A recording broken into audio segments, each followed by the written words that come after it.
هي دي خدعة مقصودة. انت كسينيور لازم تكون بتعرف تعرض افكارك بطريقة سهلة. في تيمز لو المدير خد اجازة بتلاقي الدنيا وقفت. انا للأسف لحد دلوقتي بشوف الديسكشنز دي على لينكدين. عايز اساعد نفسي او انا عايز اعمل حاجه دلوقتي، فانت شايف ان هو ممكن يعمل ايه عشان ينمي ده؟ الحاجة من الاول خالص ازاي بنفكر فيها، ازاي بنعملها ديزاين، بعد كده ازاي بنقسمها. اعمل لنا بس اللي مطلوب منك واحنا ساتسفايد. لو انت سايب نفسك المركب توديك زي ما هي مش هتوصل لحاجة. تخيل مثلا انت ستاف انجينير ومعاك ستافز تانيين في الشركة بس كلهم مش مقتنعين بوجهة نظرك، ومن كتر ما هي شاطرة احنا كنا بنتخانق برايفت مين اللي يسألها السؤال الجاي. ساعات كتير بنلاقي فيتشرز اتضافت في ابس وبيبقى رد فعلنا عليها وحش. اول حاجة راجع السي في بتاعك، فلو انت محور او مزود او مفخم في نفسك بلاش. مساء الخير، انا احمد عماد وده بودكاست الكودكاست. النهارده معانا باشمهندس رامي صبري، سينيور اي او اس انجينير في ياسير، ومنورني والله النهارده. اهلا بيك يا رامي. اهلا بك. ايه الاخبار؟ الحمد لله كله تمام. منور النهارده والله، الله منور يخليك. الدنيا. شكلك في الحقيقه اصغر، يمكن عشان الناس تعرف ما يتخدعوش زيي. شكلك في الحقيقه اصغر من الصور كتير. ما هي دي خدعة مقصودة. يا رب. النهارده هنتكلم عن توبيك مش هتلاقي له كونتنت كتير، او مش هتلاقيه منتشر قوي، وفي نفس الوقت هو ملوش علاقه بالتك خالص. احنا مش هنتكلم تك خالص النهارده. هنتكلم معظم الحاجات هتبقى سوفت سكيلز عن السينيورتي ليفل وما بعده. فانت بالنسبه لك مصطلح سينيور يعني ايه؟ انا عارف ان مصطفى نافع كان اتكلم عن السينيور ريسبونسابيلتيز قبل كده بالظبط. بس انا بشوف ان معظم الناس بتهتم قوي بالجزء التك وبتنسى ان في جزء مش تك بالظبط، لا يقل اهميه عن التك، ده اللي هو حقيقي. السوفت سكيلز. ودي بتبتدي من الاول خالص، يعني بدايتك وانت بتبقى في الجامعه، بعد كده اول لما بتدخل الكارير وبعدين تبقى جونيور لازم تبتدي تشتغل على السوفت سكيلز وتنميها زيها زي التكنيكال سكيلز بالظبط. بالظبط. فالسينيور سوفت وير انجينير از رول، سواء في شركات بتقول عليه يعني بتقسمها لتو رولز، سينيور 1 وسينيور 2، بس بالظبط. خلينا نتكلم على السينيور سوفت وير انجينير اوفرول. زي ما انت مطالب منك حاجات معينه في التك، مش لازم تكون عارف كل حاجه في الدنيا، بس الحاجات اللي تكون عارفها صح مظبوط. كدراسه. ده الجانب التك. الجانب اللي مش تك اللي هي السوفت سكيلز. لو جينا نتكلم مثلا على الكوميونيكيشن سكيلز مش شرط بس ان انت تعرف تتعامل مع الناس بطريقه لبقه ومحترمه ولذيذه. انت كسينيور لازم تكون بتعرف تعرض افكارك بطريقه سهله وبسيطه من غير ما تاخد وقت كتير. مظبوط. يعني انت ممكن تلاحظ ان في ناس شاطره تك بس تيجي تتكلم معاه في موضوع تلاقيه بياخد وقت كتير جدا، او يتكلم في حاجات متشعبه بيلوس الكونتكست وهكذا. فان انت توصل للي قدامك افكارك دي سكيل. صح. ان انت تتعامل مع ناس بثقافات مختلفه، لو انت بتشتغل مع ناس مش مصريين، اجانب او عرب وهكذا. فهي في سكيلز تانية كتير الناس بتهتم بيها، بتهتم بجزء التك بس ما بتهتمش بالسوفت سكيلز. فلما بيوصل ان هو يبقى سينيور ومش مهتم بالسوفت سكيلز فهنا ساعتها بقى بتبقى عنده مشكله. حلو. طيب ايه هي السوفت سكيلز اللي انت شايف ان هي المفروض تبقى موجوده عند السينيور؟ ما ينفعش واحد يبقى اسمه سينيور وما عندوش السوفت سكيلز دي. اكيد اتكلمنا عن التكنيكال. طيب احنا اتكلمنا عن الكوميونيكيشن بكل التفاصيل بتاعتها. تمام. ان هي تبقى مهمه، بتعرف توصل افكارك، تعرف تتعامل مع ناس بطرق مختلفه وهكذا. لازم يكون عندك strategic thinking، بمعنى انت تفكر لقدام البرودكت احنا محتاجينها او بنخطط نعمل 1 2 3، فبالتالي انا كتك محتاج اعمل 1 2 3. حلو. الفكر ده هو ده السينيور، ودي شغلانه السينيور. تمام. انت لو سينيور في شركتك وشغلانتك بس ان انت بتعمل المطلوب منك، فانت كده بقيت ديفلوبر، امم انت كده مش سينيور. السينيور زي ما مطلوب منه حاجات تانية او حاجات اكتر في التك، برضو مطلوب منه حاجات اكتر بكتير في ناحية السوفت سكيلز. امم بس يعني انت كده مفرق بين مصطلح ديفلوبر والانجينير او سينيور سوفت وير انجينير او ايا كان. مظبوط. طيب حلو قوي. عايزين بقى نخش في التفاصيل كده بتاعت كل بوينتس من البوينتس دي. فاحنا مثلا في كوميونيكيشن عايزينك تقول مثلا اكزامبل اللي هو ازاي السينيور بيتعامل مثلا مع الميد ليفل ديفلوبرز الموجودين او الجونيورز الموجودين، او بيتعامل مع التيمات التانية بشكل عامل ازاي او هكذا. حاجات من اللي انت عشتها في شغلك في الحياة اليومية العادية، مشاكل بتشوفها في الكوميونيكيشن، وحاجات شفت مثلا حد عمل حاجة حلوة في البوينت دي فانت تقول انا شفت واحد عمل 1 2 3 فدي ممكن تفيدنا يعني. طيب انا اشتغلت في شركات كتير وتعاملت مع تيمز مختلفة واشتغلت مع سينيورز كتير بكل الليفلز بتاعتهم، ما شاء الله. جوه مصر وبره مصر، في منهم الأجانب. الحاجة اللي كنت بلاحظها إن برضو حتة الكوميونيكيشن سينيورز كتيرة بيعتمد بس إن هو بيعمل المطلوب منه، امم غير كده هو ما بيتكلمش. يعني أنت ممكن تلاحظ مثلا إن بيبقى بتدخل الميتنج سبرنت بلان أو وات ايفر، بنتكلم على فيتشر معينة، حلو. معاك سينيورز في الكول بس كلهم عاملين ميوت، صح. محدش بيبارتيسيبيت خالص. حلو. امتى يبارتيسيبيت؟ لو حد سأله سؤال بشكل مباشر. بعينه صح. يبتدي يتكلم. طب غير كده بيعتمد بقى ان في حد تاني هو اللي بيتكلم دايما، يا اما المانجر هو بيتيك الريسبونسابيلتي وبيظبط الميتنج. امم ده مش المفروض لو انا معايا سينيورز في تيم. سينيور معناها ان انت عندك اونرشيب، عندك انيشيتيف، بتيك الانيشيتيف على طول. حلو. انت بروبلم سولفر، دي فكره البيور بتاعت الانجينيرينج، ان انت بتحل لي مشاكل.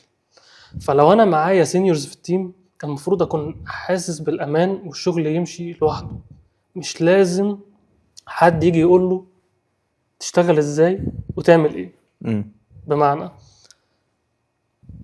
في تيمز لو المدير خد اجازه بتلاقي الدنيا وقفت، وفي سينيورز كتير في الشركه وتقال وبيبقوا خبره 4-5 سنين وازيد كمان. حلو. دي مشكله كبيره. انت كده ما بقتش سينيور، انت رجعت بقيت ايه؟ اكسكيوتر، بروجرام. بالظبط. بتنفذ بس بتعمل بس اللي مطلوب منك. انما البارتيسيبيشن في السيرمونيز يعني في الميتنجز بشكل عام، انت لو مالكش انبوت في الميتنج ما تدخلوش. بالظبط. بتضيع وقت.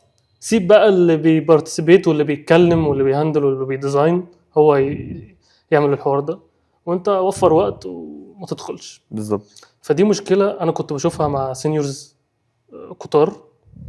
برضو الاستراتيجيك ثينكينج، احنا اتكلمنا عن غالبا البرودكت اللي احنا بنشتغل عليه بيحاول يبقى عنده برودكت رود ماب على الاقل 3 شهور الجايين. مظبوط. خلينا نتكلم اتليست الشهر الجاي احنا مخططين ان احنا نعمل مثلا سيت اوف فيتشرز. اوكي. فانت المفروض لو راجل بقى سينيور حقيقي تبتدي تفكر، طيب انا محتاج اعمل من البرودكت، محتاج اعمل A و B و C. فده هيتطلب ان انا ابريبير مثلا نفسي من التك دلوقتي، اعمل B و C، صح. ابلان لحاجه معينه، اكستند ديزاين معين، تعلم تكنولوجيا معينه. مظبوط. ممكن تكون ريكويرمنت في حاجه هم مش واخدين بالهم منها فاقولها لهم ان ايرلي ستيجز. صح. فانا لو معايا سينيورز، هي دي كلمه انا بحس بالامان، من ايرلي ستيجز جدا بيبتدي نوتيفاي ويريز بوينتس، لا خلوا بالكم يا جماعه احنا ما خدناش بالنا من كذا، احنا محتاجين نعمل كذا وهكذا. جزء تاني برضو من السيلف مانجمنت او السيلف مانجد، بمعنى انت كسينيور مش مطالب ان حد دايما هو يكون يمانجك من الاخر زي ما احنا بنقول. ازاي؟ تخيل ان احنا في سبرنت وخلصنا اليوزر ستوريز او البرودكت ريكويرمنت اللي طلبت مننا. اوكي. هنقعد نعمل ايه؟ نتفرج على بعض بقى. بالظبط. لا احنا لو في سينيورز في التيم يا جماعه لازم يكون عندنا، لازم انت تكون عارف الاركتكتشر بتاعك. لازم تكون عارف انت محتاج تنهانس ايه، محتاج تريفاكتور ايه التكنيكال ديبس اللي عندك، وعامل بيها ليسته ومجمعها. تاخد فيدباك من الناس اللي تحتك، الميد ليفل والجونيورز. مظبوط. ايه المشاكل اللي انتوا شايفينها في الكود، ايه المشاكل اللي بتحصل معاكم في البروسيس او وات ايفر. لازم يكون عندك ده لوحدك، انت ما تستناش بقى المانجر بتاعك يجي يقول لك ها فين نعمل إيه؟ التكنيكال ديبس. صح. طب احنا عندنا مشاكل ايه، طب الاب سايز كبير. في ناس بتريح خالص وهو بيعمل المطلوب منه وبس. بالظبط. مش ده الجول بتاع الانجينير، البيور ايديا بتاعت الانجينير شو ده. انت كده بقيت ديفلوبر. صح. بس حلو. طيب كسينيور ازاي اقدر ان انا امنتور ماي سيلف وفي نفس الوقت امنتور الميد ليفل او الجونيورز اللي موجودين معايا؟ حلو، دي برضو سكيل ممكن نتكلم عليها. انا بشوف ان في ناس عندها السكيل بتاعت ان هي تعرف نقاط القوة ونقاط الضعف في التيم اللي معاه، حلو. سواء هم اقل منه في التايتل او اعلى منه. والناس اللي عندها السكيل دي بتقدر تستخدم ده في صالحها ولصالح المؤسسة. اوكي. ازاي؟ انت مثلا عارف ان فلان وفلان وفلان شاطرين او فكرهم بشكل معين في حاجة معينة، فلما التاسك دي تيجي لا ده نديها للشخص ده احسن. لكن ده بيعرف يعمل دي احسن، لكن ده بيعرف يعمل دي اسرع. ايوه فاهم. دي نقاط القوة. نقاط الضعف انت لازم تبقى عارفها اولا عشان تحمي التيم بتاعك، وتاني حاجة تشتغل عليها ان هم يحسنوا نفسهم. احمي التيم بتاعي ازاي؟ هقول لك. انت لو سينيور او ليد، تمام، المفروض انت البوابة بتاعت التيم. بالظبط. فلو حصل اخطاء زي ما كلنا بنغلط، تمام، ولا يشيلها. مش المفروض نجيب الغلط على الجونيور او بالظبط. ليه؟ انا معايا سينيورز في التيم. فاهم قصدي؟ ايوه. دي حاجة. الحاجة التانية، انت لما تعرف نقاط الضعف بتاعتهم، انت من واجبك ان انت تبتدي تشتغل عليها وتحسنها. هو ده المنتورنج.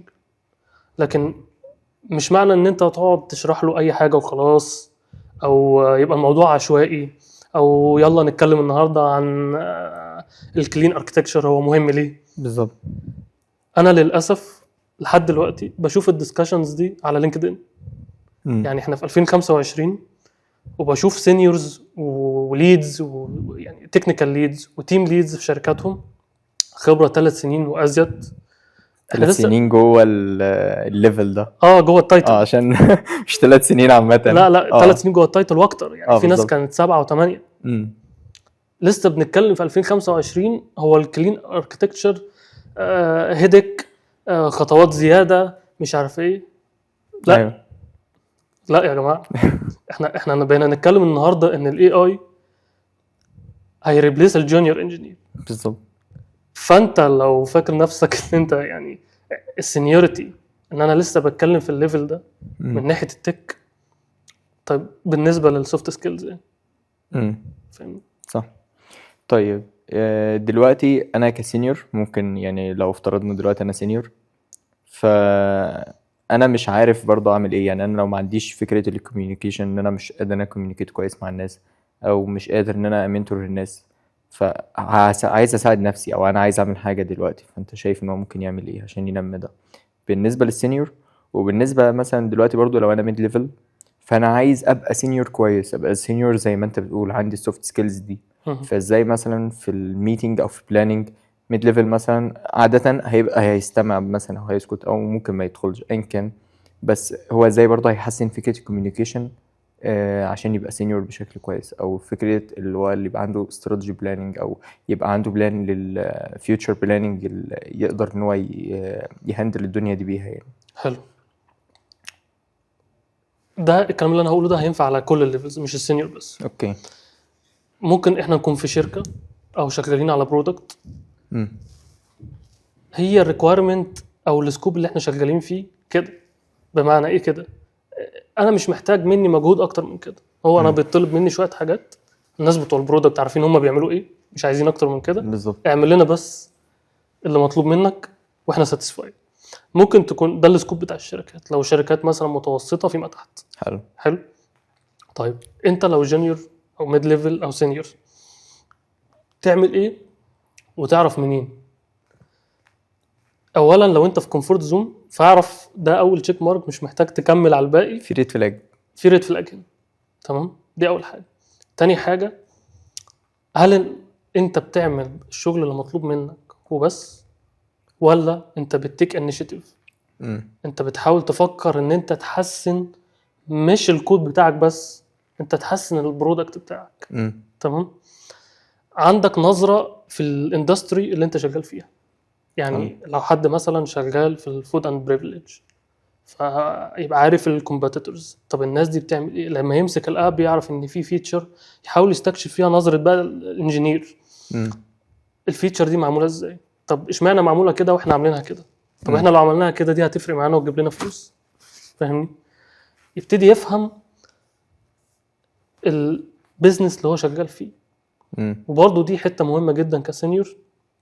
انا بشوف شركات بتحطها في الريكويرمنت بتاعتها في الجوب ديسكريبشن يعني، وهي بتهاير ان هو السينيور يكون عنده اكسبيرينس مثلا في الفينتك او في اي فيلد هي شغاله فيه. فدي حاجه. الحاجه الثانيه او الثالثه، سواء كان الليفل بتاعك ايه، لازم يعني لما تدخل ميتينجز ما تخافش. اول حاجه لازم تحضر له. احنا داخلين مثلا ريفاينمنت او اركتكتشر ديزاين او وات ايفر. اوكي، حضر قبلها احنا داخلين نتكلم في ايه. تمام. وجهز اسئله، ادخل اسالها. مش عيب تسال سؤال اجابته معروفه او عادي. أو لا، عادي جدا. ده بقى بنسميه ايه؟ التمرين. لان مفيش حد بيتولد دماغه سريعه بيعرف الاخطاء اللي في البيزنس ايوه وبيسال اسئله قويه. صح. لا، هي بتيجي بالبراكتس. من وانت جونيور خالص عندك اسئله، فكر في السؤال قبل ما تساله عشان ما يبقاش ان احنا بنتكلم وخلاص. يبتدي يبقى عندك السنس بتاع هل فعلا ده ميسنج ريكويرمنت ومحتاجين نتكلم فيها، ولا دي حاجه بسيطه نقدر نفاينلايز بعدين. حلو جدا. طيب انا برضو عايز اعرف دلوقتي، انا يعني مثلا ميد ليفل او سينيور، وشفت في برودكت بتاع كومبيتيتور ليا ان هو عامل حاجه كويسه جدا. المفروض ايه الستيب اللي انا اعملها بعد كده؟ انا اروح اعمل ايه؟ هل اروح مثلا للتيم ليد واقول له في 1 2 3، ولا انا اروح للبرودكت، ولا ما يعرفش اروح لمين تاني؟ انت شايف من وجهة نظرك عامل ايه؟ لو الفكره دي برودكت، فانت ممكن تتكلم مع الدايركت مانجر بتاعك او تتكلم مع حد من البرودكت عادي. والله انا عندي الفكره الفلانيه شفتها بتطبق ب1 2 3. حلو. دي بيبقى ليك فاليو في الشركه اللي انت فيها، لان حط نفسك مكان البرودكت.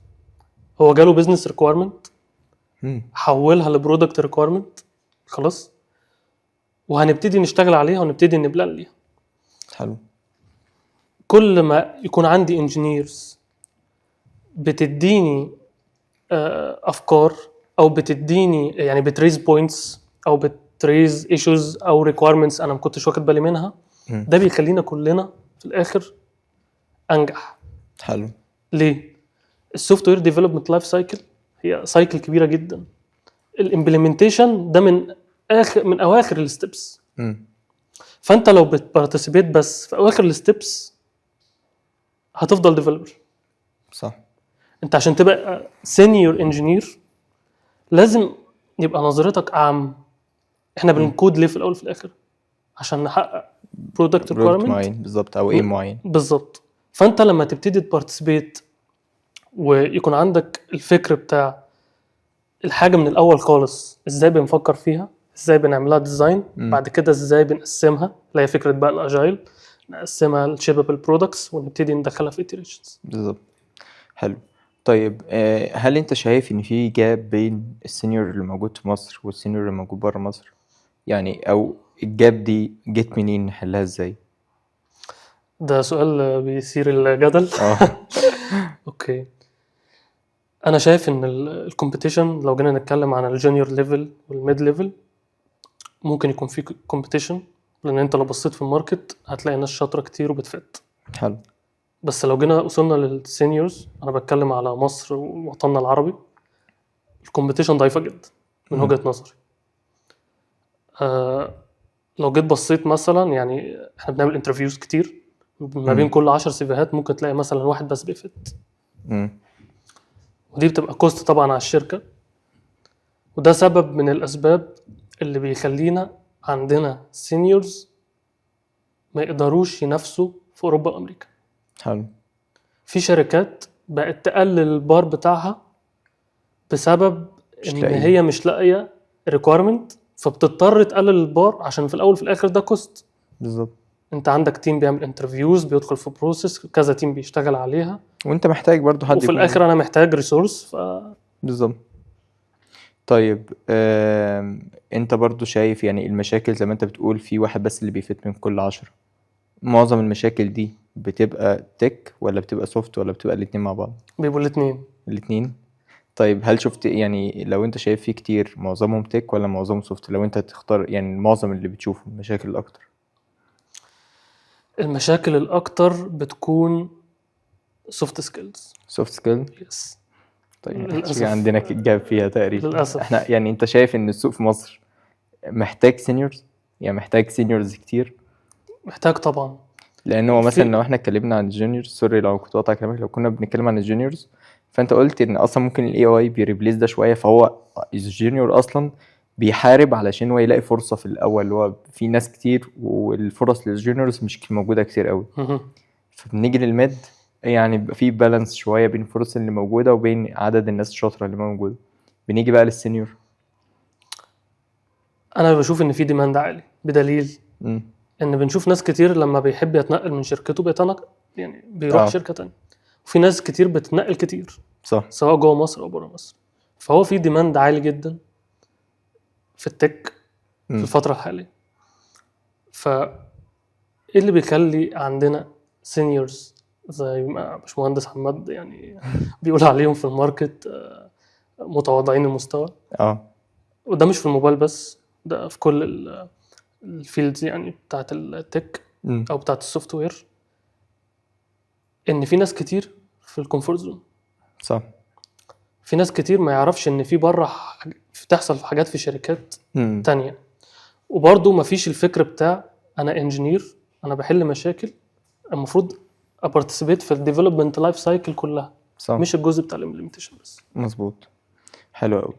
طيب انت شايف لو انا دلوقتي سينيور وفي كومفورت زون في الشركه بتاعتي، ودلوقتي مثلا جيت اقدم في شركه تانية وانا شايف ان الشركه فعلا هتعلمني وكل حاجه، بس لما جيت اروح هناك انا مش هبقى سينيور عندهم، انا اصلا مش هقدر افيت في البوزيشن ده. مم. فمثلا ممكن يحصل لي داون جريد شويه الميد ليفل، احيانا جونيور. فهل انت شايف ان هو الصح ان هو ياخد الخطوه دي، ولا ان هو يفضل موجود في نفس البوزيشن اللي هو موجود فيه دلوقتي؟ على حسب ما هو عايز. امم بص، خليني اقول حاجه. احنا لو عندنا 1000 انجينير، فانت ال1000 انجينير دول ممكن تلاقي لهم مثلا 100 مانجر، حلو. وال100 مانجر دول هيطلع منهم 1 سي تي او. حلو. معادله بسيطه. في ناس بتبقى مش عايزه اكتر من كده، هو فرول معينه ايا كانت ايه هي، مرتاح في شركته، حاسس ان هو ليه وضعه هناك، حلو. السالري تمام بالنسبه له، فمش عايز اكتر من كده، فالدنيا وهي دي تمام. الكومفورت زون اصلا. هو تمام.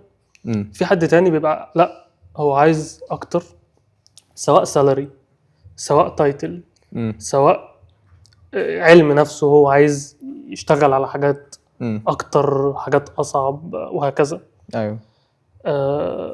او هو عايز بقى يبتدي كومبيت بره مصر. بالظبط. حلو. طيب احنا كده خلصنا الجزء بتاع السينيور، نيجي بقى اللي بعد كده عارف اللي هو ما وراء القطبين، في جزء كده بعد السينيور في ناس مش خلاص، هي مش اصلا ممكن يكون في الشركه عندهم مفيش رولز بعد كده، ممكن يبقى تيم ليد بس مفيش حد. فايه الباثز اللي موجوده بعد السينيور، واختار اي واحد فيهم كده الاول؟ ايه الباثز اللي موجوده؟ اوكي، خلينا اقول انت لما بتبتدي بتبقى جونيور، وبعد كده بتشتغل على نفسك عشان نفسك تبقى ميد ليفل، وبعد كده بتعافر وتشتغل على نفسك جدا عشان تبقى اوكي سينيور. تمام. بعد كده لازم يكون عندك نظرة علشان تبتدي تشوف السكيلز اللي عندك هي هتوديك فين وتشتغل عليهم. حلو. فلو انت ما عندكش هدف مش هتكبر. مم.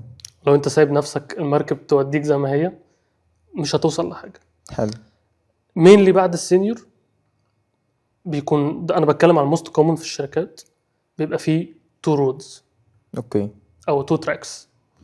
لو انت عاوز تكمل تك، بيور تك، مم. تبقى راجل بقى اكسبرت في الحاجه اللي انت شغال فيها، ففي بعد السينيور تبقى ستاف انجينير، حلو. بعد الستاف انجينير بتبقى سينيور ستاف انجينير، بعد كده بتبقى برنسبل، مم. وبعد كده في تايتل بشوفه في شركات كتير اسمه distinguished engineer. أول مرة أسمع عنه حاليا. ده حقيقي مش موجود كتير بس موجود في شركات كبيرة. اه. فدي تايتلز او التراك بتاع التك. حلو. حلو.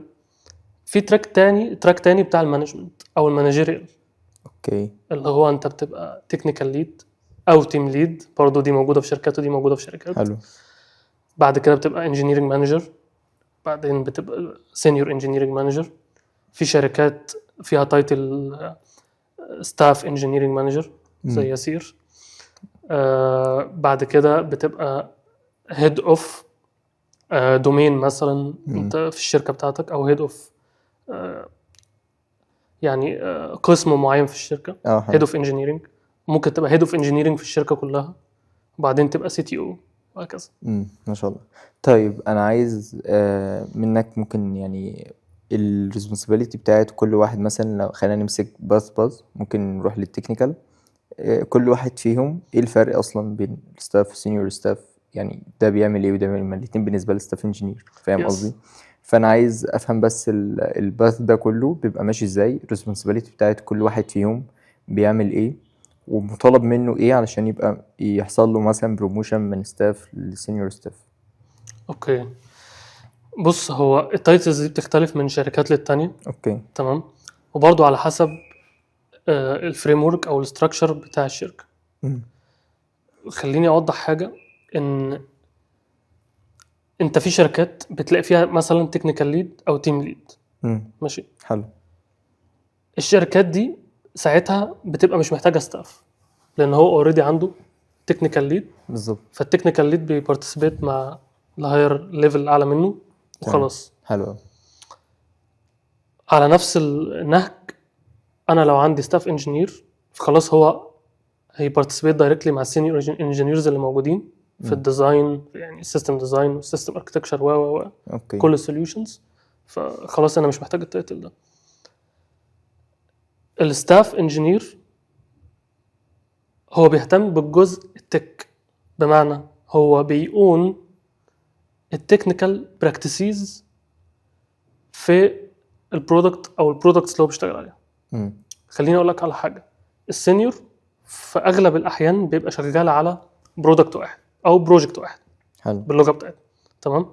الستاف بيكون across multiple teams او across multiple projects. اوكي. فما فيش ستاف بيبقى dedicated لبروجكت واحد. لا، هو بيكون across. زي مثلا عندنا في ياسير احنا بيبقى عندنا ستاف بير دومين. الدومين ممكن يكون اكتر من 2 او اكتر 3 سكوادز او اكتر، كل واحده برودكت مختلف. فدي حاجه. الانجينيرنج مانجر زي ما قلنا الستاف بيهتم بالتكنيكال، يعني السوليوشنز، البيست براكتسز، الديزاين. يعني خلينا نقول مثال بسيط، لو انا عايز ابني عماره. حلو. العماره دي 4 ادوار، هنحط كام عمود وهنحطه فين؟ ده الشغل بتاع الستاف. مظبوط. طيب الستاف مفيش حد بيريبورت ليه. اقصد ايه بالكلمه دي؟ اقصد ان هو مالوش دعوه بالبيبل مانجمنت. اوكي. يعني هو مش مدير حد. فمفيش ناس بتريبورت ليه دايركتلي، ولا السينيورز اللي موجودين. طيب الانجينيرنج مانجر بيهتم اكتر، او من الريسبونسابيلتيز بتاعته البيبل مانجمنت والبيبل داينامكس حلو. فالتيم بيريبورت ليه دايركتلي. اوكي. مسؤوليته ان هو يشيل الاوبستكلز اللي بتواجه التيم، يسولف الكونفليكتس، اوكي، وهكذا، يتيك ديسيجنز. فبيعمل حاجات تانية كتير، اهمها ليها علاقه بالبروسيس والبيبل والدليفري وهكذا. اوكي كويس جدا. طيب انا امتى بقى اشوف ان انا اطلع من سينيور لستاف او يعني التكنيكال او المانجيريال بقى عامه؟ يعني امتى اخد القرار ده؟ انت تقصد عايز تعرف انت عايز تكمل في انهي تراك؟ لا، امتى اصلا اختار ان هو بعد كده انا اختار تراك معين فيهم؟ يعني انت يعني امتى اصلا ان يحصل لي بروموشن من ريدي السينيور؟ ان انت بالظبط. تو ذا نيكست ليفل. يس. ماشي، زي ما اتكلمنا في الاول، انت لازم تكون معلم على كل النقاط بتوع السينيور انجينير الصح. حلو. معلم عليهم كلهم 100. حلو. زائد ان انت بتعمل الحاجات اللي مطلوبة من النكست تايتل بتاعك. حاجات منها زي مثلا هو مفيش حد بنيجي يترقى من يوم وليلة كده ونقول له بص انت بدل ما انت تبقى سينيور بالظبط. انت هتبقى انجينير مانجر او هتبقى ستاف اور وات ايفر. مظبوط. لا، انا لازم ببقى شايفه ان هو اصلا عنده الكابابيلتيز اوريدي، بيعمل حاجات منها، عنده الانيشيتيف قد الريسبونسبيلتي دي، فهو بيكون تيستد قبل مرحله البروموشن مش بعدها. صح. فانت امتى تكون ريدي؟ لو انت اوريدي عندك السكيلز، انت عايز يكون ليك امباكت اكبر في المؤسسه. لو انت هتختار المانجيريال تراك، او تكون عايز تبارتيسيبيت في الديزاين فيزز بقى من الاول خالص لو انت تختار التكنيكال تراك. يعني بشكل عام عايز يكون ليك امباكت اكبر من الامبلمنتيشن سايكل في الاخر. حلو جدا. طيب امتى بقى اختار امتى المانجيريال تراك او التكنيكال تراك؟ اوكي، على حسب السكيلز اللي عندك. اوكي. لازم تكون عارف انت بتحب ايه. يعني مثلا انت لو عندك السكيل بتاعت ان انت تقرا الناس، عارف نقط ضعفهم ونقط قوتهم. اوكي. بتهتم بالبيبل داينامكس. حلو. بتعرف تمانج الناس ولما يكون في ثقافات مختلفة. يعني اسأل نفسك، هل انت ليد تيم قبل كده؟ طيب لو انت بتليد تيم في الشركة بتاعتك، هل ده عشان انت في الكومفورت زون او انت بقالك كتير في الشركة انت اقدم حد، ولا انت فعلا تقدر تهندل ناس مختلفة عشان توصل للجول بتاعك اللي هو الدليفري؟ تمام. دي حاجة. الحاجة التانية، انت مثلا لا، انت لو بتهتم بالجزء التك عايز تبقى اكسبرت في المجال بتاعك. طيب كان بيبقى فيه شوية common misconception كده عند فكرة ان انا دلوقتي هبقى خلاص دخلت التك بس، فدلوقتي انا ما عدتش هليد اي حد زي ما انت بتقول، مفيش حد اصلا بيريبورت للستاف اللي موجود، فهل هو كده ما عادش فيه اصلا ليدرشيب موجودة؟ ونفس الكلام من ناحية المانجيريال، فهو كده ما عادش ليه علاقة بالكود والتك وكده، يعني ده ايه بالظبط؟ ده مسكونسبشن الناس بتقع فيه، وكمان من early stages. اوكي. احنا كلنا اكتر حاجة بنحبها ايه؟ نحل مشكلة، يكون في تشالنج، احط السماعات في وداني، بركز في التشالنج، بكتب كود، انا مش عايز اتعامل مع بني ادمين. دي حاجة كومون يعني في العالم كله، مش في مصر بس. بس ده فخ ان انت لما بتقع، يعني لما بتوصل تبقى سينيور، ونفرض ان انت عندك المينيمم سكيلز اللي خلتك تترقى تبقى ستاف، فما تفتكرش ان انت مش هتتعامل مع ناس، او مش هتبقى عندك، يعني مش هتحتاج ان انت تليد ناس او السوفت سكيلز كلها تستخدمها. بالعكس، انت زيك زي الانجينيرنج مانجر بالظبط، يعني التراكين زي بعض بالظبط. either ways انت محتاج السكيلز دي وبشدة اصلا عشان تبقى capable للرول. فتخيل مثلا انت ستاف انجينير ومعاك ستافز تانيين في الشركة بس كلهم مش مقتنعين بوجهة نظرك. هتتكلم معهم ازاي وهتقنعهم ازاي؟ طيب بلاش، لو مديرك اصلا مختلف معاك في الفكر، هتتعامل معاه ازاي؟ طب ابسط مثال، انت كستاف وعايز تعمل ديزاين وحاجات معينة، ازاي هتوصلها للتيم اللي تحتيك لو هو يعني انت جاي جديد وهو مش مقتنع باللي انت بتقوله او حتى مش فاهمه؟ عارف. فاهمني؟ فانت بتدخل ميتنجز كتيره، بتتعامل مع ناس كتيره زيك زي الانجينير مانجر بالظبط، فمفيش هروب من فكره الليدرشيب. فهو ايرلي ستيجز المفروض نبتدي نشتغل عليه. نفس الكلام للانجينير مانجر، مفيش هروب من التك، لان زي ما انت مسؤوليتك الدليفري والبروسيس و بس انت بتبارتيسيبيت في ايرلي ستيجز خالص في السوفت وير ديفلوبمنت لايف سايكل. من اول لما بيبقى عندنا فكره، طب هنعملها ازاي؟ طب دي اصلا كيبل ولا لا، دوبل ولا لا؟ صح. طب هنعملها بس هنحتاج 1 2 3. فهنا مفيش هروب من التك، وهنا مفيش هروب من السوفت سكيل. صح. طيب في نقطة كده كنت حابب ان ادخل معاك فيها، مش عارف اذا كان اصلا available ان انت تعمل معانا ده ولا لا، بس هنشوف منك. ان انت مثلا عارفين ان انت senior iOS engineer في ياسير، فكنا حابين نعرف الانترفيو بروسيس في ياسير بتحصل ازاي، وازاي نحضر لها اصلا. يعني لو حد عايز مثلا داخل انترفيو ياسير فيحضر لده ازاي، بكل بقى الليفلز اللي موجودة، سواء مش عارف في جونيور ولا لا، بس سواء جونيور او ميد او سينيور او ستاف او هكذا يعني. ماشي، انت عايز نطلع اسرارنا؟ اوكي. بص، هي ياسير فيها يعني هي ياسير مالتيبل دومينز. اوكي. احنا 4 دومينز. خلينا نتكلم على الدومين اللي انا شغال فيه اللي هو الفاينانشال سيرفيسز. الفكره من كل دومين ان في كذا سكواد وفي كذا مانجر، فممكن تلاقي الانترفيو مختلف والبروسيس نفسها مختلفه على حسب انت داخل مع انهي تيم ومع انهي ايوه صح. دومين يعني. بس خلينا نتكلم عن الفاينانشال سيرفيسز. عندنا الموضوع بيكون بسيط. هي وان سايكل، يعني بعد ما تعدي الاتش ار السكريننج وهكذا يبقى في مكالمه من الاتش ار، بعدها بيكون في تكنيكال انترفيو. اوكي. بيكون مدته ساعه. بيبقى في اسئله بسيطه جدا في الاول ليها علاقه بالبلاتفورم اللي انت فيها. بنشوف انت بترد ازاي، افكارك وحاجات مشابهه. بيبقى مش الغرض منها الاجابه نفسها بتاعت الحاجات بتاعت البلاتفورم. مظبوط. وبيكون مدتها 10 دقايق ما بتعديش. بعد كده بيكون في سيستم ديزاين. في اغلب الاحيان الكيس بتبقى بسيطه. احنا بنحدد البدايه بتاعت هنبتدي مع الكانديديت منين على حسب السي في بتاعه، وعلى حسب التايتل برضو اللي هو مقدم عليه.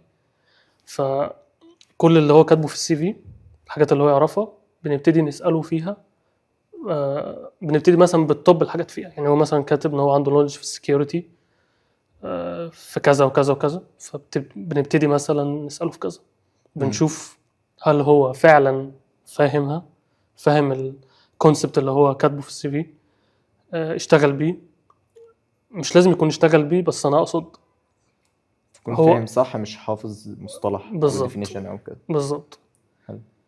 للاسف في اغلب الاحيان هنا الكونفرسيشن بتنتهي بسرعه. قليل قوي زي ما قلنا لما بنلاقي حد فاهم فعلا الحاجه اللي هو كاتبها في السي في. ومنها بقى بنشوف هل هنطلع لفوق ولا هنقلل الاسئله.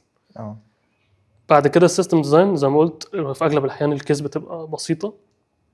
الجول منها ان احنا بنتست فيك او في الكانديديت يعني الفاندمنتالز السوفت وير انجينيرنج. هتديزاين ازاي من اول خالص؟ لو احنا بنتكلم يعني على الموبايل، من اول اليو اي في الاخر الداتا هتتعرض ازاي، وهتجيبها من اول الاي بي اي. اوكي. اكروس بقى كل ده انت هتديزاين لده ازاي، هتفكر في الموضوع ازاي، عايزين تفكر بصوت عالي. وبنبتدي بقى نتشالنج هم في الحاجات اللي هو عملها. بس طبعا بنعمل حاجات تانية كتير ليها علاقه بالسوفت سكيلز علشان نعرف اللي قدامنا. بننكشه، بنضغط عليه، بنستفزه في بعض الاحيان. مش سهل بقى. لا مش سهل. طب حلو. طيب هل انتوا اصلا يعني بيبقى في لايف كودينج كمان في البروسيس ولا لا؟ عندنا لا، مفيش في الدومين بتاع الفاينانشال سيرفيسز لا. هي وان سايكل زي ما قلت لك، وان انترفيو مدته ساعه، بنعرف منه كل حاجه. طيب ازاي بقى ان هو يحضر الانترفيو لو انت داخل انت انترفيو يصير تاني؟ اوكي. وداخل تعمل في نفس الدومين مثلا انت فيه دلوقتي، يعني خلينا عشان ده اكتر دومين انت هتدينا اجابه اللي هو مجزمه فيه. اوكي. فهتحضر له ازاي عشان تخش الانترفيو ده؟ طبعا بس معلش الناس في الاول اللي هم بالذات اللي معايا في الشركه خلاص هم دلوقتي فاكرين ان انا بريح ياسير فاهم. أيوة. بعمل انترفيو انت خلاص عرفت بس لا عرفت الطريقه. لا انا بس بسال عشان الناس كلها. على فكره اللي انا بقوله يعني مش هيفرق في حاجه بالنسبه لنا، لان بالظبط. في الاول في الاخر صدقني لما تخش جوه احنا بنحاول نديك حقك. بالظبط. مش فكره ساعات بيحصل ريجكشن وبس، لا احنا ساعات في ناس بيتعمل لها داون جريد مم. وبتقبل ان هي تشتغل معانا بتايتل اقل بس عشان هي عايزه تشتغل معانا بالاسلوب ده وتتعلم وتوصل وحصلت يعني وشفت ناس ده حقيقي. كانوا في ليفل عاليين وبعد كده جم ده حصل لهم حقيقي. داون جريد في مم. ياسير. بيحصل كتير طب وفي ناس بتقبل تشتغل معانا وفي ناس بترفض. طب ايه كان قبول الحاجه الصدمه اللي هو حصل داون جريد قوي فانت شفت ان هو مستحيل قبل ان هو يجي؟ داون جريد كان جامد يعني. امم كان في حد ليد وقلنا له ان انت هتبقى جونيور معانا ليدو فرفض. جونيور انترستنج قوي صعب قوي. على فكره انا معايا حد في التيم انا فخور بيه يعني. هو خبرته اراوند السنه بس هو صدقني احسن من سينيورز كتير موجودين في مصر. والله ده حقيقي. طب ما اسمه ايه يعني عرفنا بيه؟ ما بلاش اقول عشان هو لو مش عارف. ماشي خلاص زي الفل. طيب قلنا بقى التحضير هيبقى ازاي؟ التحضير اول حاجه راجع السي في بتاعك. فلو انت محور او مزود او مفخم في نفسك بلاش لانها هتتسال فيه. صح. هتتقفش يعني في الاخر. فاكتب الحاجات اللي انت فاهمها فعلا كويس فاهمها صح، مش بالكم. مش معنى ان انت عارف حاجات كتير قوي وكاتب لي ليست معنى كان انت سينيور. لا انا عايزك لو انت عارف 4-5 توبكس بس عارفهم صح كدراسه. تمام فاهم. دي اول حاجه. تاني حاجه السيستم ديزاين. براكتس على السيستم ديزاين. حلو. زي ما قلت لك هي الكيس بتبقى بسيطه. الناس بتفتكر السيستم ديزاين بقى انا هدخل اقول له يلا اعمل لي اوبر ومايكرو سيرفيسز وبتاع. لا الموضوع بيبقى ابسط من كده بكتير وبيتغششك. انا عدى عليا سؤال ان في حد كان بيتكلم ان هو برضه راح شركه بيعمل معاه انترفيو فقال له احنا عايزين ده زي ابلكيشن اوبر عملنا سيستم ديزاين دي. ده حقيقي. هو ساب الانترفيو قام وقتها يعني فعلا. ما هو اصلا هيعملوا ايه؟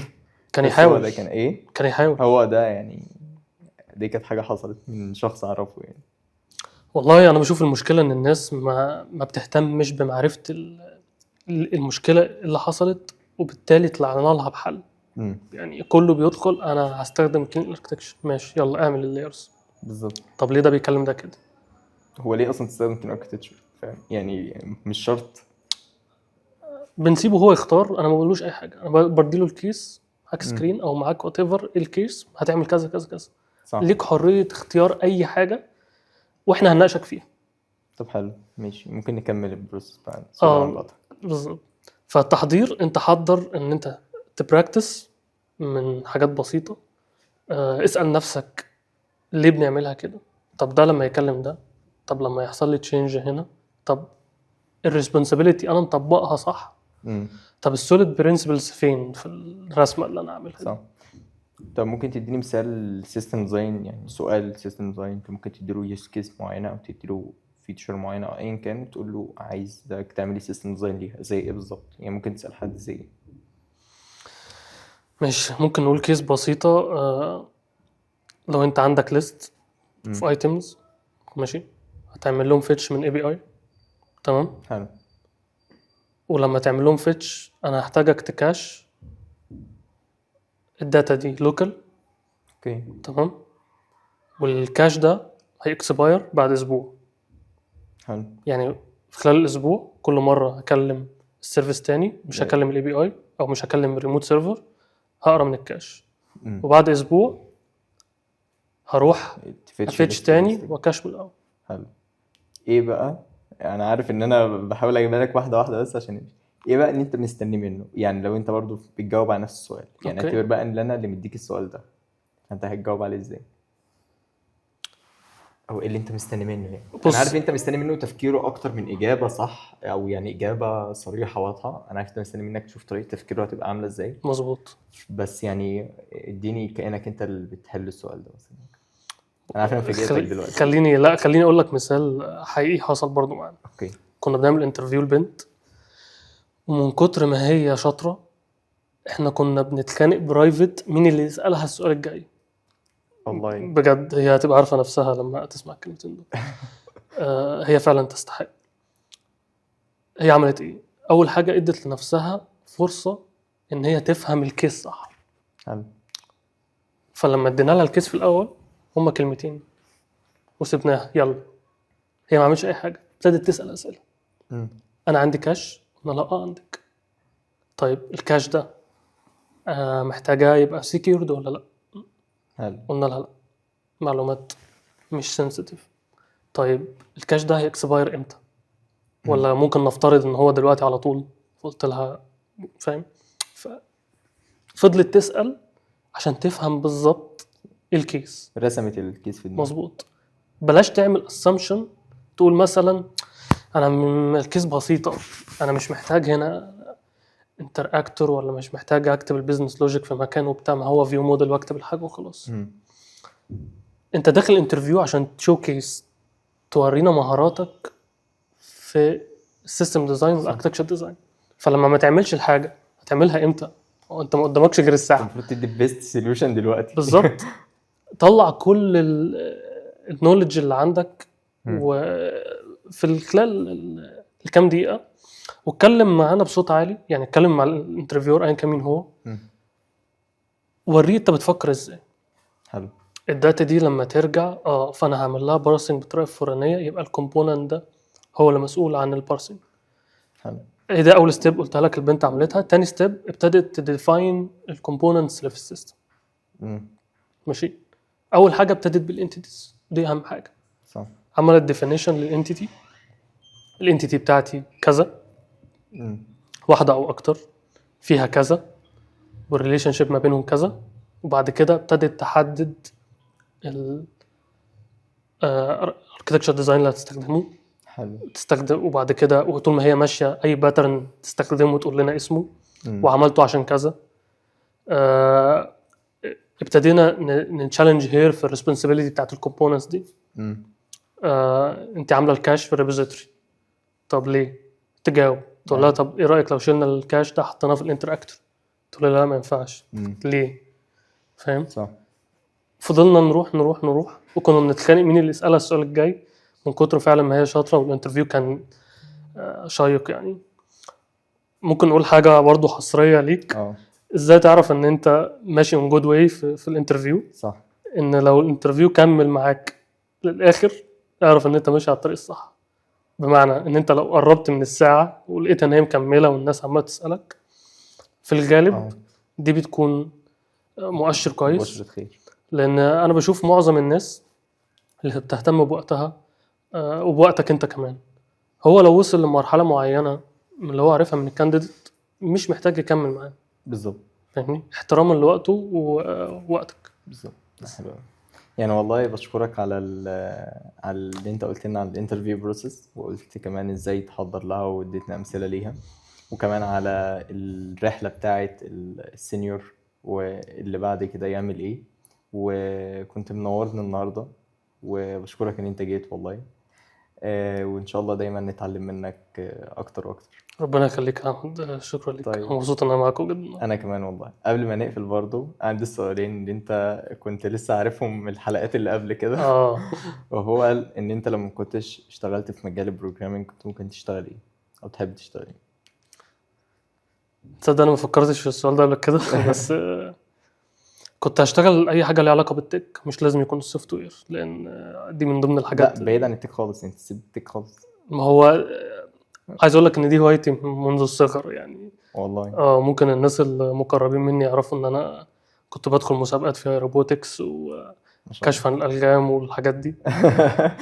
خطر بقى. مشروع تخرجي انا مهووس جدا بالتكنولوجيا من زمان. حلو. مشروع تخرجي كان عباره عن روبوتك ارم.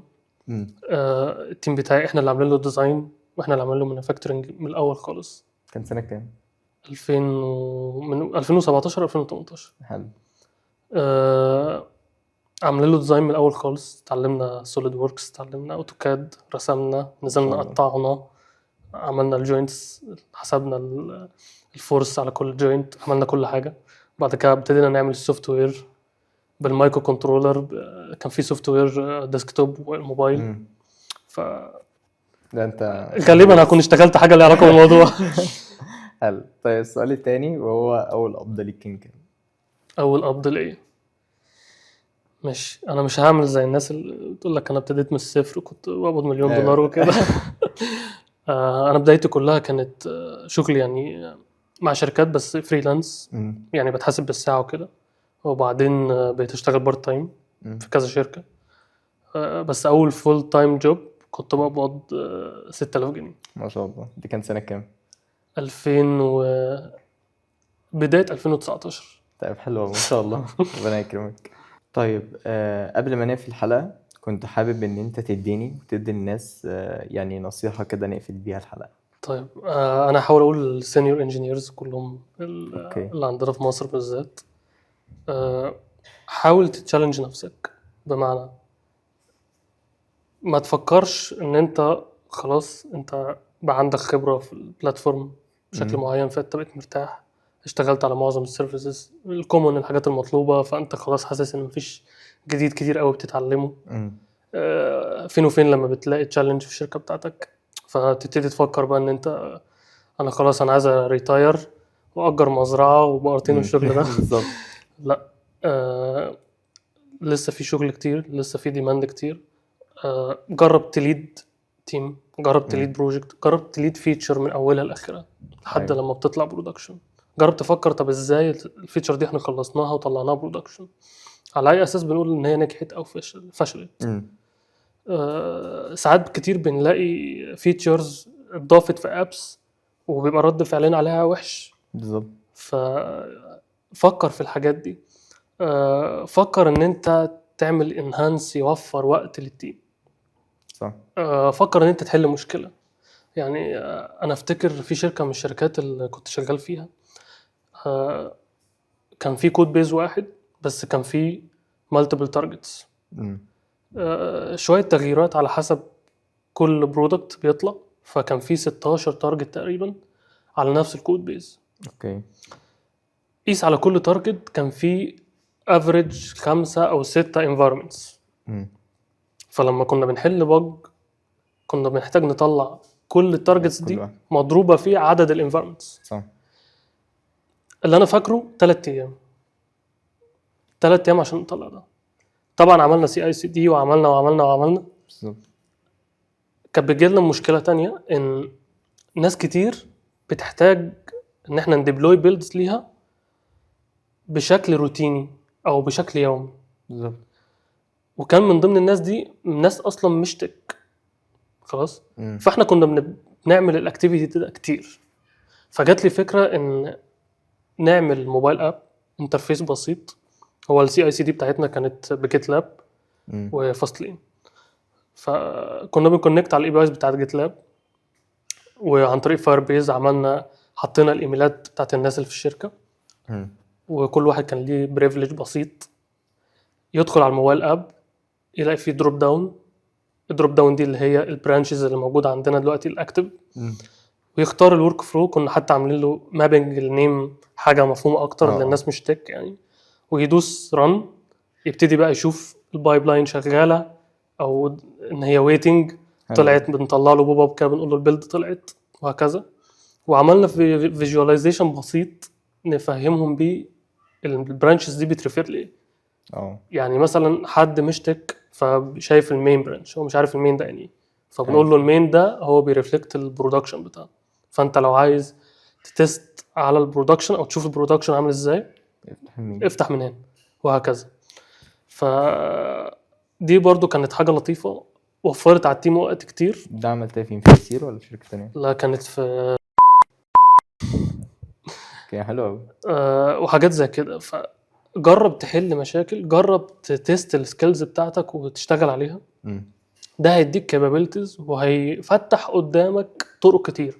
لو مش موجوده في الشركه بتاعتك صدقني بعد السينيوريتي الكومبيتيشن عنيفه عنيفه جدا. فبعد السينيوريتي حاجه وقبلها حاجه تانية خالص. ايوه. في كتب ممكن تساعد الناس اكتر ان هي تفهم الريسبونسابيلتيز بتاعت ده وده. day to day activities اللي هو بيعملها، التاسكس اللي بيشتغل عليها. بحيث ان هو يبتدي يشوف انا ميال للحاجات دي، انا بحب اعملها ولا لا، ولا ده مش انا. ايوه بالظبط. في كتاب انا بحبه قوي في المانجيريال تراك اسمه ذا مانجر ذا باث، الجلده أوكي. بتاعته لونها ازرق كده. حلو. ده بيتكلم بالتفصيل شويه عن الريسبونسابيلتيز بتاعت الانجينيرنج مانجر، التاسكس اللي بيعملها، الوان تو وانز، ازاي يتعامل مع الناس وهكذا. في برضو كتاب تاني زيه للستاف انجينيرنج اسمه ذا ستافز انجينيرنج باث. ده برضو بيتكلم عن الستاف المفروض يعمل ايه، الاونرشيب بتاعته، تفاصيل التاسكات اللي بيشتغلها والكلام ده كله. فنجرب نبص على الكلام ده، نشوف الناس بتقول ايه، ايوه ونشوف احنا موجودين فين والسكيلز اللي عندنا فين من المتطلبات دي. حلو. يعني والله دي نصيحة جميلة، وإن شاء الله يعني أتمنى إن هي تفيد الناس، أو الناس حتى أتمنى الحلقة كمان تفيد الناس اللي هم ممكن يبقوا عايزين يطوروا نفسهم بس هم مش عارفين إن هم محتاجين يعملوا ده. هم شايفين إن هم تمام، حتى إن هم يعني هم بس محتاجين حد يشاور لهم إن أنت لأ، أنت لازم تشتغل على نفسك في حتة معينة، أو توريله إيه نقاط الضعف عنده زي ما أنت بتقول، وقتها هو يقدر يشتغل على نفسه إن شاء الله. فأنا بشكرك إن أنت كنت معانا النهاردة، وإن شاء الله تنورني في مرة تانية بإذن الله. ميرسي يا احمد، انا مبسوط ان انا كنت معاك النهارده. والله أنا مبسوط أكتر. ميرسي جدا. شكرا ليكم، واستنونا إن شاء الله في الحلقة الجاية من بودكاست الكودكاست. مع السلامة.